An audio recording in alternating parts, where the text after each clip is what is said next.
Good day, guys. This video is going to be about things you have to know when creating a new document in Photoshop. And don't forget to subscribe and like our channel. And lastly, don't forget to hit on the notification button in order for you to get notified when we drop a new video for you.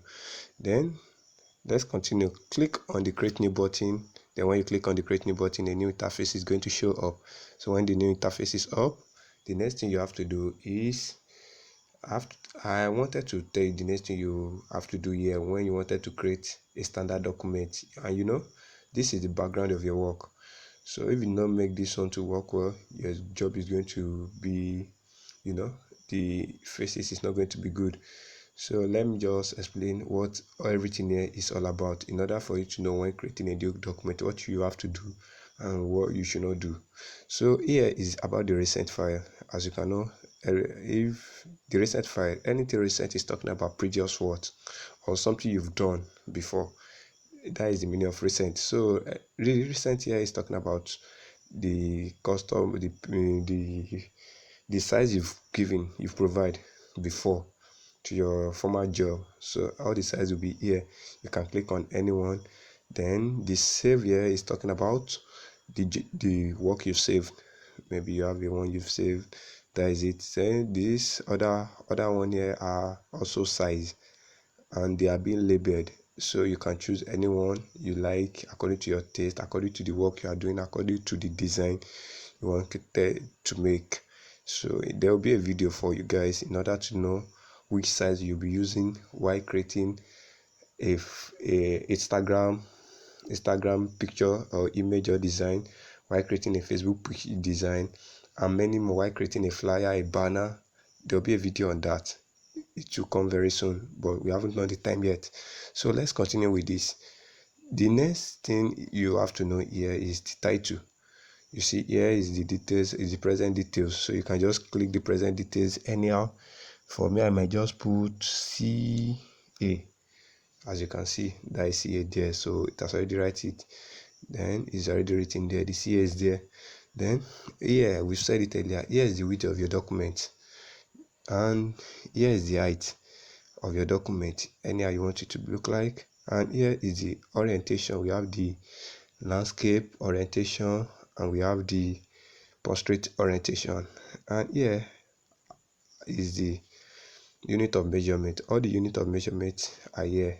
Anyone you need, maybe the pixel, inches, centimeter, millimeter, point, picker, anyone you need is there for you to choose. So when you choose it, it's going to give you what you need. Maybe you wanted to use centimeters or unit of measurement, you can just click here, then click on centimeters. The unit of measurement is going to be in centimeters. And here is the artboard. Artboard is a place, is like a canvas to me, where you work on, which means where all your design job is being done on. So you might like to choose a canvas if you like. So that is canvas for you. Then the other one is resolution. The resolution matters a lot while editing or doing any work using Photoshop. This resolution here, 300 resolution, is about someone that wanted to do a design for a billboard or something larger, especially in printed form, in hard copy form, or printed, or any means that you wanted to use it as an hard copy. This is the resolution used for it, 300 pixels per inches.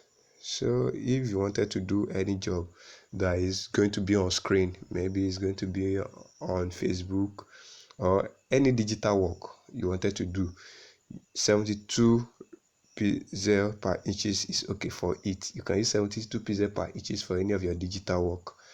And here is the unit of measurement of your resolution, so you can change the unit of measurement if you like. And here is the color mode. As you can see, we have bitmap, grayscale, RGB, CMYK, and lab color. So very soon in our next video, we are going to talk about the color mode.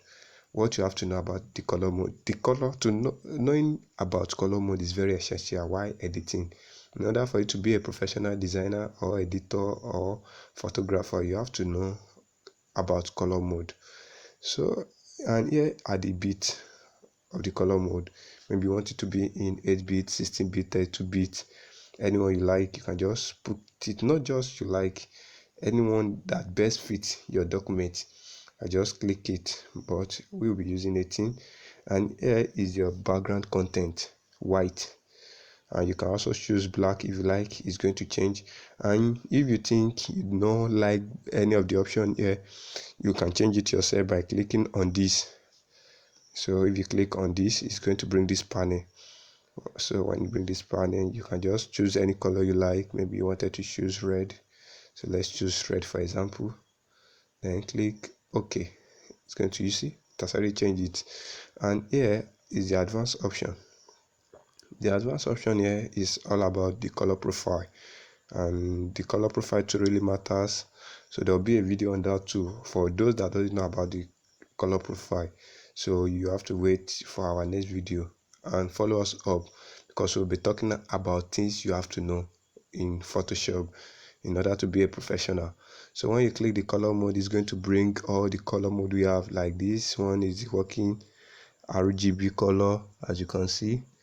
So that one is working RGB color, and there are many color mode here, as you can see, but all color mode here have their own uses, and they have their own function. So don't just choose a color mode anyhow.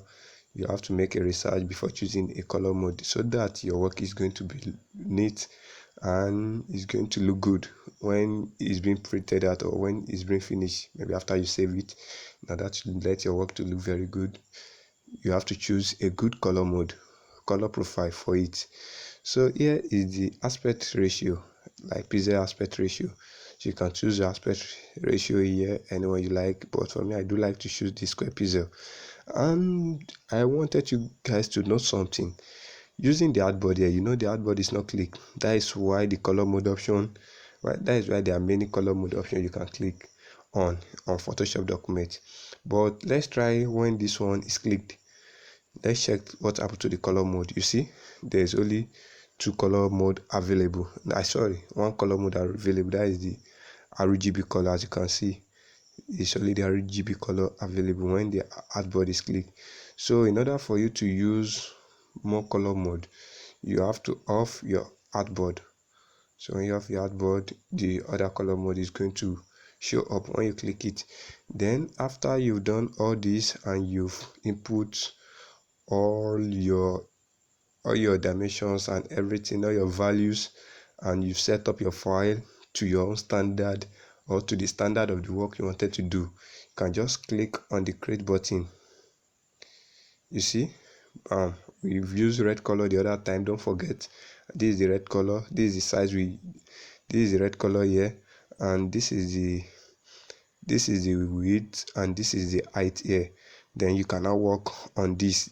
That is how you do this in Photoshop document. And guys, please don't forget to subscribe to our YouTube channel, and don't forget to hit on the notification button, and please do check our channel in order to see new video. Thank you.